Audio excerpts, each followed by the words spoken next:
we've said it many times on the show, more towards the latter half of the season, once the in the hunt graphic was no longer even a possibility. It's just like these results don't really hurt as much. A lot of the guys that were playing on offense today, like our better receivers today, were like Byron Pringle, Masimba Webster, Cole Kmet had kind of a stinker. Not a great game from him by my standards. Monty played well. And then all the injuries, man. Tevin Jenkins gets carted off on a stretcher. That was rough. EQ goes down. Justin Fields goes down, comes back out. Jalen Johnson goes down. And it's just like, at this point in the season, we've been saying it for the last few weeks, like, just business decisions, right? These games don't mean anything for anyone except for those bottom of the roster guys. And with all due respect, you're going to have to physically extract those guys off the field because they're fighting for their contracts. The guys like Jalen Johnson, the guys like Justin Fields, the Moonies and the Jacksons that are already down, we don't need to see anything from them at this point in the season. And it's just like when I saw him walk into the tunnel, I tweeted, I said that should be the last time or the last snap that we see him take all season. Would have been a perfect bookend, finish at 1,000 yards on the ground. It was never going to be like a MVP or comeback player or any of that stuff type year, but he did put the league on notice. Everyone knows what type of player Justin Fields is and how he's going about his business right now with a team that is not built, quite frankly, for anyone to win with that quarterback, No. I mean, you saw it today, man. Like, you got guys that can't hang up. I mean, even Simba Webster on the one play, like, he fumbles, it goes out of bounds, and he's trying to signal for a first down, like, oh, please give me a break.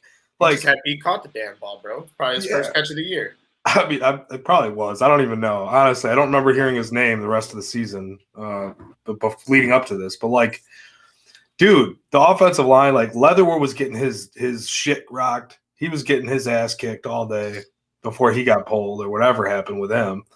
Then Whitehair too. Before, like, Cody Whitehair was the offensive line is just like, you give up 6 sacks in a game. I mean, you can pretty much point to almost anyone you want and just be like, yeah, this is a dumpster fire. Like, and somehow Justin Fields runs for 100 yards.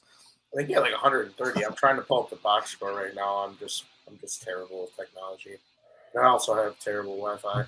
But okay. So he had 95 yards, 152 through the air, 2 touchdowns, and all things considered, I think he looked the better of the 2 quarterbacks today. But obviously, you're always going to get a little beat down bias. But I think he did too. I mean, dude, look, like, Hurts made some good. He made a couple of, like, really big throws that there was a couple to AJ Brown and Devontae Smith. He had one. Like, a couple of those were Jalen Johnson. I mean, Jalen Johnson had a really good game, I thought. Pretty much all throughout the game against A.J. Brown. Really played outstanding coverage. And then there were a couple throws that Jalen Hurts made that were like, all right, that's really impressive because Jalen Johnson had good coverage. That's the guy they're talking about that might be in the MVP race, Yeah, that guy that, he didn't look like an MVP for like 3/4 of the game. But, If there's one thing, though, I've always said this about Jalen Hurts is that, you watch a lot of college football. You remember what happened to him at Bama, getting pulled during the national title game. Yeah, he stayed there for a whole another year and gets thrust right back into the SEC championship game, rips his meat out, does his thing. Obviously, he transferred to Oklahoma after that. But, just a guy that's really has been doubted since he got benched and has just continued to get better. And I think Fields is in that same conversation right now with, Lamar, with Jalen, with those top running quarterbacks, with the top. I mean, he's playing top 10 quarterback overall, like, for the season right now. He doesn't have the players around him to win football games. It's just simply not conducive to winning, strolling out on Sunday with EQ as number 1. You got Simba Webster out there. You got, what I'm saying? Like, Treston Ebner. We're trying to throw swing passes to Treston Ebner, and it's like he can't get close enough to the ball to even get a hand on it. So there's a lot of shit going on just with the team that we have on our hands.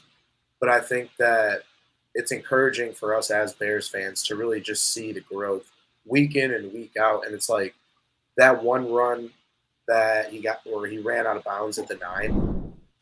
No business, zero business getting out of the pocket, bro. Like he literally. Oh, that was a nuts. I think he had Hassan Reddick like on his back and like did like a wrestling like throw him off me. That someone's gonna clip that, and I'm just like I look like I'm on a roller coaster. But dude, he took off and he started spinning and juking and moving, and I don't know, man. At a certain point, I would like to see him not running the football so much. But again, it's like if he keeps running the football like this, you have to keep it as part of his arsenal as long as his body can physically handle it, you know? Yeah, I mean, it's a huge part of his game right now. And like a lot of this stuff too, like that's not scripted. Like that play right there, like he was supposed to be taken down for a sack because again, receiver's not getting open, the line playing like shit. And what does he do? 7 times today, I think. Still got sacked. I think it was 6 or 7 times. Yeah. And that play in particular, like you said, threw the guy off and makes people miss, like almost didn't step out of bounds, makes a spin move, scores a touchdown. I'm still calling it a touchdown in my head because it was just such an incredible play, man. Like, I don't think like that part of his game is going to be going, even if like, let's say you tone back the design runs, right? Like, I'd probably like to see him tone back the design runs even a little bit more, but like it's hard not to use it right now when you know you're not going to get pass protection. When you're not going to get the pass protection, I kind of understand a little bit why Getsy's doing it, especially when you're coming off of basically like 2 weeks rest with the bye week. You probably feel like Fields is feeling good because, he had an illness, which I feel like we're all dealing with right now. People that are sitting on their couch are dealing with illness. I'm a little under the weather today. But, it's like, okay, if he's feeling healthy enough, like just from a physical standpoint, it's like, okay, like go ahead, let him run. The worst possible scenario, though, with this Bears finish to the season, not even just today's game, is injuries.